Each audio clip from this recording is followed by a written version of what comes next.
Hello, I'm Hal Lublin. And I'm Mark Gagliardi.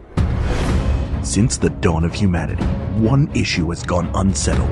With the fate of the world in the balance, we're here to settle, once and for all, Best Sports Championship. That's right. Don't worry, everyone. We got this. Podcast should have a theme song. Podcast should not have a theme song. Yes, they should. No, they shouldn't. They sound good. Yeah, but people are just going to skip past it. You know what? You're right. We got this. All right, Hal, this is episode 2 of our surprise double episode, wherein we each surprise the other with a topic, and we just have to go on the fly and give our snap judgments, if you will, in this, our Supreme Court of Dumb. Are you ready? I'm ready. Good. I told you before, I warned you, I guess told you not to worry, that you would have some knowledge of these topics and you would be able to, so I'm not coming at you with like obscure Broadway stuff. In fact, I'm coming at you much the way you came at me last week with sports. That's right. Sports, a rare but fun topic on We Got This with Mark and Hal. And the topic this week came from Sandeep Johnny. I hope I am saying that right. Thank you, Sandeep. And the topic is, what is the best sports championship? Ooh, now that's right. Are we going to go by what it looks like? What do you mean? Like, what is the best looking trophy?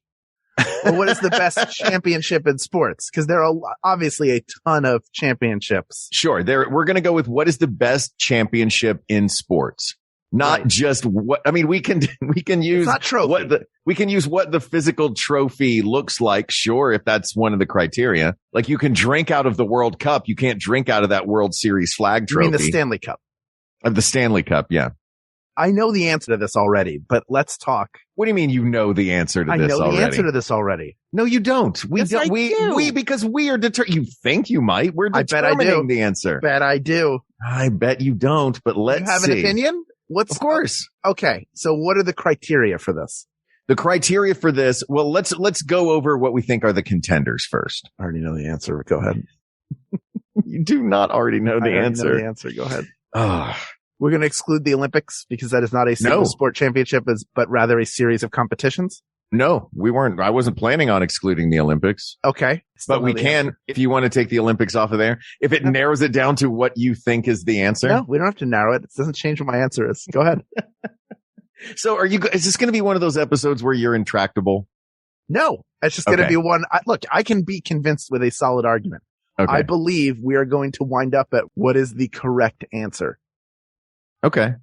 So let's talk about what makes a great sports championship. Obviously, it starts with a fandom of whatever the sport is, but maybe bigger than that, it's what is the larger implication of that championship in sports? Like, to win the World Series is really cool, but it doesn't mean anything if you win the World Series anywhere other than the United States and parts of Canada. Right.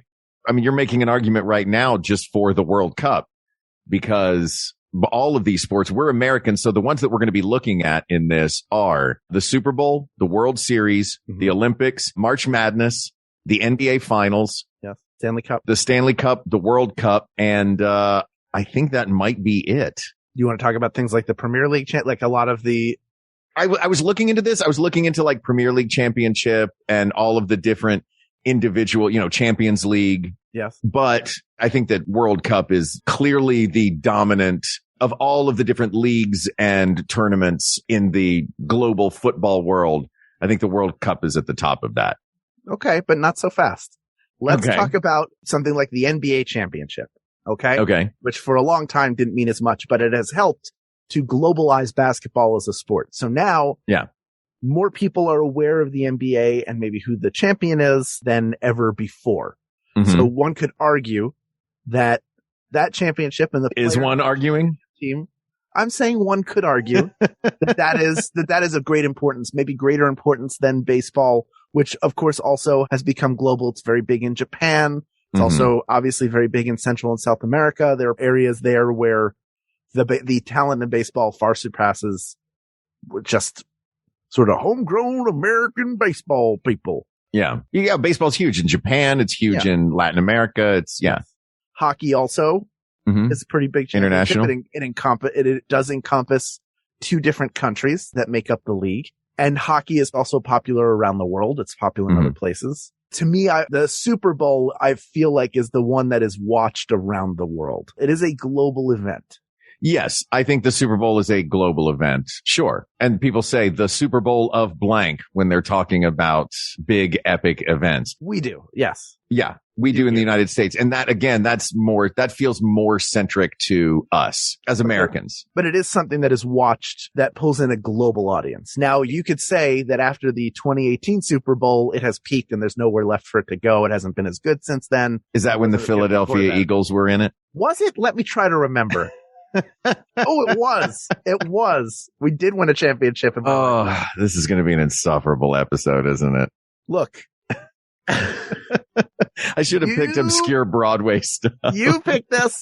We could have been talking about Pal Joey, but here we are discussing something. Well, let's talk about this. Yes, I want you to, Hal, I want you to take a breath. I want you to clear your mind because I'm going to ask a series. I think there's a series of questions that can get us to the right answer on this. I know what the answer is, but go ahead.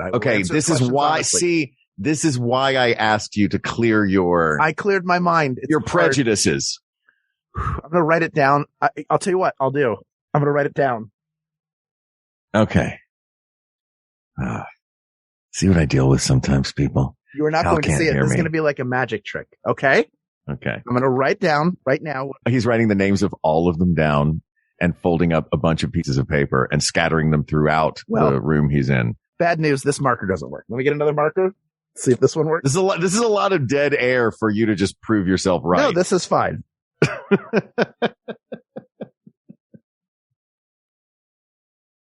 Okay. I've written down what I believe to be the answer. I will now turn this over. Okay. In fact, Mark, close your eyes. What? Ken, I'm going to show you and you alone, Ken.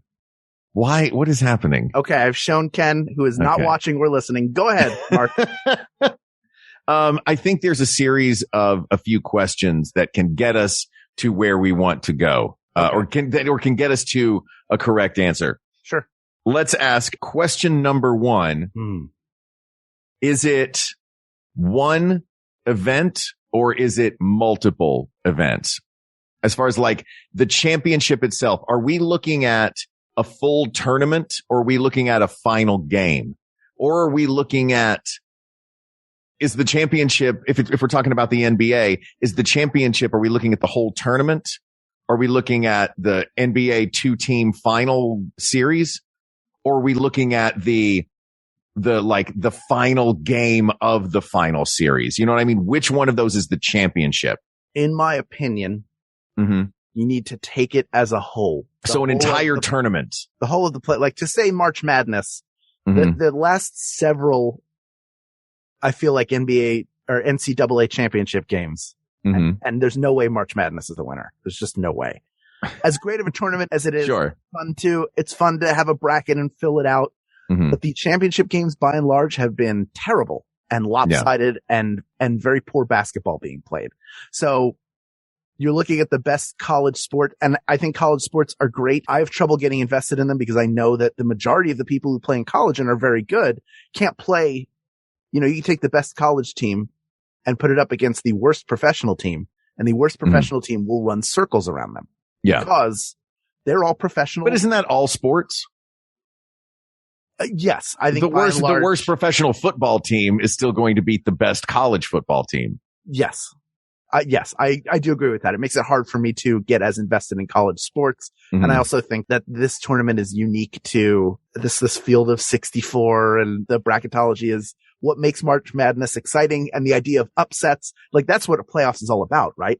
Like, you know, my team in the NBA playoffs was the number 1 seed. They got beaten by the number 5 seed in the second round, which is super exciting and nobody would have expected. And that's what you get in the earlier moments. We all like the little person beating the big person and overcoming the odds. And that can happen in the first round. So you're looking at the championship. I don't know if I can consider just making the playoffs to be in the championship, though. I think the championship might need to be once it's down to 2 teams. Okay. Because then it feels like, otherwise you could be talking about an entire season of basketball or an entire season of any sport. There's going to be upsets. There's going to be dramatic stories. There's going to be injuries that change the course of things. But I think that if we're looking at the championship, then it has to be people playing at the highest levels of their crop. You know what I mean? Yeah, I do hear what you mean. But the leap from regular season to playoffs is significant in every single sport. Yeah, I just don't see that is, I don't see making the playoffs at, like, winning the pennant is going to the championship. You are the champion of something at that point, I suppose. You've got, like in a lot of these, looking at college football is not, I know BCS Bowl Championship Series is not going to win, but you've got individual championships I keep saying championships and it's driving me crazy. And I keep going back and saying championships. I don't know why I've always said championships my whole life, but and now people call it winning a chip. Well, there you go. That's the terminology for it. So we've all fallen prey to that. By the way, this episode is brought to you by Championships, the number one chip for champions everywhere. Start your championship today by buying a bag at your local Kroger's. Championships. It's a gold medal of taste. Thank God championships are number one. What if they were the number 2 chip in their bracket? Not only are they the number 2 chip, but championships taste like number 2. That's from independently verified taste labs. That's right. A Dookie tasting chip that you can add to your pantry today. So head to Kroger's. Hey, Dave, can I talk to you a second in the ad office? Yeah, sure. Can we not call them Dookie chips? Well, they're number 2. It just seems like a really witty, I think people appreciate the humor of it. Hey, look, that company that's beating us right now, they don't call theirs piss chips, right? You're right. All right. Let's do one more tape. Okay. One more take. All right. These are the chips that are going to drive you caca crazy. They're the number 2 chip in the world. Champion chips. Pick them up at your local Kroger. 2 for 1. While supplies last. Supplies will last. Supplies will last a very long time. So you think you think that the entire event should be considered the championship? I just think those two, I keep going. Hold on. Let me ask this in a different way. Yes. Looking at baseball, professional baseball, Major League Baseball in the United States. Yes. Looking at that, I don't think that the playoffs, the MLB playoffs themselves, when you're getting your division series, your championship series for your league, I don't think that the entirety of the playoffs is the championship. It feels like when I think of what's the best championship, I'm thinking the World Series, the Super Bowl, the finals. You know what I mean? I do get that. I don't think the whole tournament is the championship. However, are you about to Webster's Dictionary me? No, yeah, I'm not going to Webster's Dictionary. I'm going to tell you a story. Okay. I would say one of the most significant championships in baseball in the last 25 years was the Boston Red Sox breaking the curse and winning in 2004. That was a huge deal. They beat the Cardinals. I think it was 4-1, and that was a dominant performance. So the big deal was they won the championship, right? The second biggest deal, and almost 1B, was the fact that in the championship series, they were down 3-0 to their most hated rival, the New York Yankees, who they cannot play in a World Series because they're both in the AL. And they came back in 4 straight games to beat them. They actually came back 3 times in a row. And then in the 7th game, absolutely smoked them. And that is the first time in Major League Baseball history that a team came back down 0-3 to win a series. You also just called that the second best story of that series. And when have we ever picked the second best thing? Even if the Red Sox had lost, that playoffs would have been significant for that. That series is such a memorable series and such a great series. There are times in baseball, particularly because you have fewer series to play, where the most exciting things happen before the championship, and then the championship might be a trounce either way. So even the Eagles run in 2018 was significant because they lost their starting quarterback. So the story of the entire playoffs was the backup coming in and engineering like a close victory, and then a surprise blowout of the Vikings on their way to defeat the greatest quarterback, really no argument in NFL history, in Tom Brady, and defeat the most dominant team in Super Bowl history. Well, let's keep on this topic. Let's table the whole, is the entire tournament the championship question? You've mentioned a lot of great moments and great games and great stories. Mm-hmm. Which of these do you think, and I think that we could definitely, there are points to be had in this, which of these do you think has the greatest quantity of epic stories like that? I mean, they all do. They all do. Of course they all do. There's no one over the other. I mean, Al, that's the point of this show, my friend. That is what we do. We have to.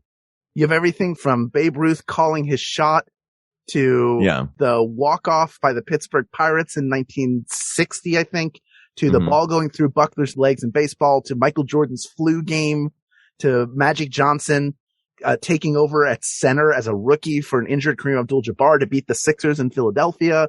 You have, they're just to Giannis hitting 18 out of 23 free throws, I think, or 17 out of 18 for a guy who couldn't hit free throws this year to lead the Bucks to their first championship in, I think, 50 years, something like that. There are so many great stories up to the Philly Special, which I know existed as a play before, but it will always be known as the Philly Special because to Philadelphians, there will never be a more famous version of that play than the one that happened in that World Series. That is the definitive version of that play. Super Bowl. To the Immaculate Reception. Like, there are great plays and great moments in every single sport. Just Gretzky's flat out dominance with those Edmonton Oilers teams, which were great teams, top to bottom, led by the greatest hockey player of all time. Yeah, but we have to, yes, they all have them. We also have to pick. Can I pick the time Ron Hextall took his waffle board and clotheslined Chris Chelios after he put a dirty hit on Brian Propp in the 1986, I think, NHL playoffs?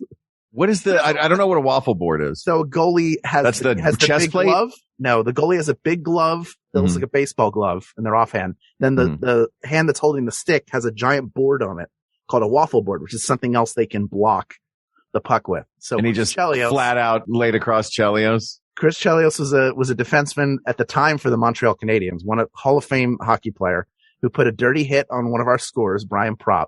And while he was skating behind the Flyers net, Hextall came out and laid him out with the waffle board as retribution because we had that doesn't feel like a championship moment. It was for me. I know championship to me, darn it.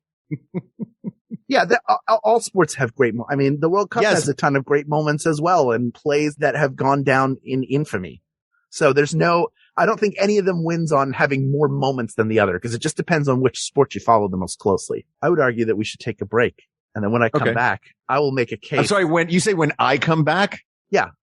Wow. You have to stay here. I see where your brain has gone in this episode. I feel like in this episode, I just offered up a layup to you. I'm ashamed. And you've just been standing there, just going, no, give me, I got the ball. Give me the ball. I got it. No, I got it. No, I can do one more. But no. When Hal comes back after this break, Hal's going to determine once and for all which thing that Hal likes the best. We'll be right back. You did this.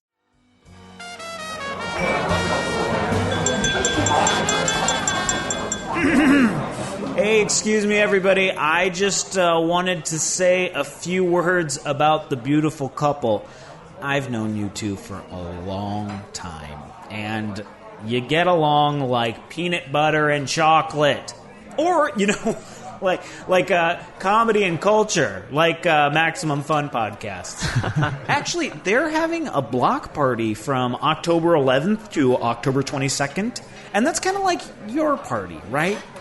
You have a community of friends and family, and Max Fun has a community of shows and audiences that support them. You're having a new start with your life together, and Max Fun will be putting out new episodes that are especially welcoming to new audiences. So it's a great time to introduce your friends to your favorite show or jump into one you haven't tried before. Is he still talking about podcasts? And they're setting up a volunteer event where we can help out our local communities. Plus, Maximum Fun is going to have games, prizes, episode recs, so much other fun stuff. What's wrong with Kyle? Is he okay? Oh, anyways, sorry for getting carried away there.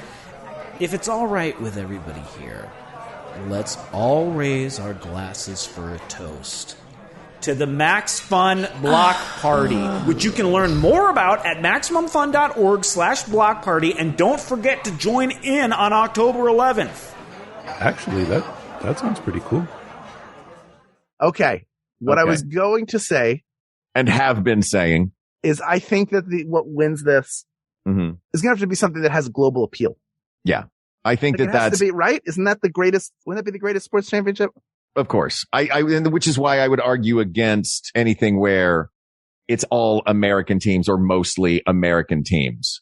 I think the greatest championship in the world, it's going to be this country versus this country. It's not going to be as much fun as the NBA finals are. It's not going to be Oklahoma City versus, you know what I mean? Like, that's not a global reaching thing. And if we're going to find if we are trying to find the biggest championship that is important to the world, yes, it's been the NBA has sort of popped up lately. Baseball has ebbed and flowed. Football's never really taken hold globally. I think it's because we call it football and the rest of the world's probably not happy about that. But I think it's going to come to either the Olympics or the World Cup.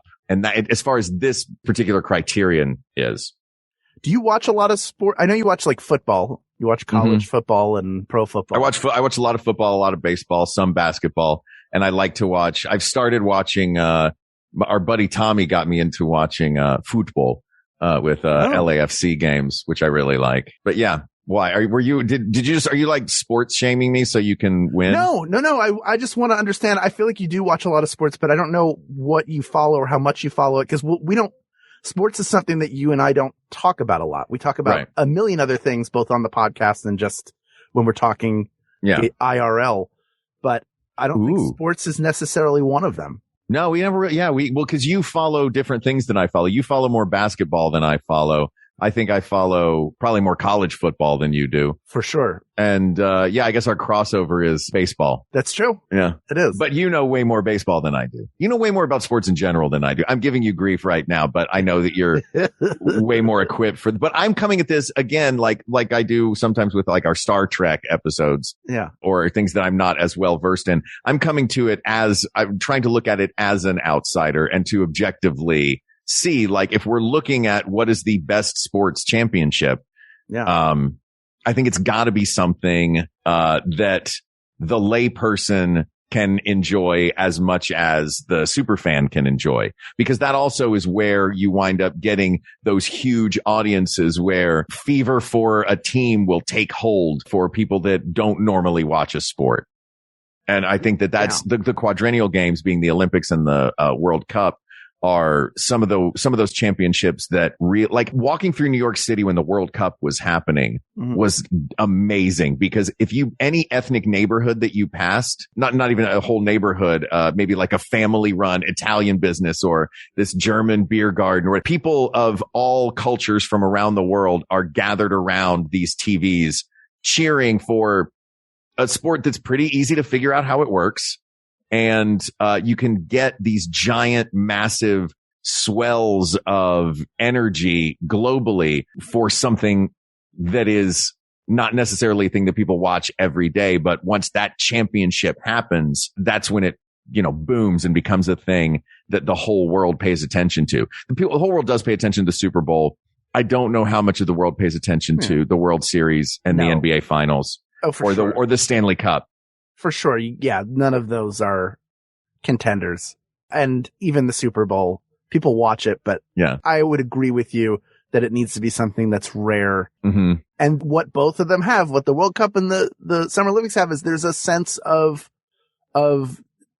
pride that you feel in your country competing. So there's an odd sort of patriotism that takes hold of, like, I'm going to root for these people who represent my country, and I'm going to hope they do well, even if I'm not as invested in the event, or I may not know all of the people, but boy, I sure do want them to do well and to sit and watch the game. Like, you're surprised at who you see sitting and watching, who are like, hey, what's going on? Did we get a score? What happened in the earlier event? Yeah. Like, that means something. That's something to the tournament aspect as well.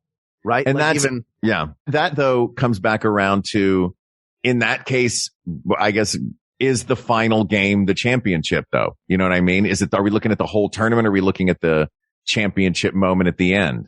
it is all a run at the championship. So I think you do have to look at the event. You're saying it now too, by the way. Championship. That's what championship. Championship. You know, when you're playing for the championship, there is an entire journey to get there to pick a single game. It's easier for both of these because generally in the Olympics, it will come down to, even if you say, all right, it's women's gymnastics. Let's say we said that was the greatest championship. Then, well, which is it? Is it the all around? Is it floor exercise? Is it the vault? So I think it is. You do have to look at it overall. That is a series of. Yeah, I think you were right at the top when we started talking that the Olympics might not, because it's so disparate. So what you're going to say, so many different things right now, is that you believe by process of elimination. Are you baiting me into? Are you about to hold up a piece of paper that says World Cup on it? Look. I will show you what is on the other side of this paper. Oh, this is so exciting. I want you to tell me this is the exact same one that I wrote down on. I've had it here this whole time. Yep. You want to tell me what you believe the greatest sports championship is? I believe the greatest sports championship is the World Cup. I'm turning it. He's turning it. He's.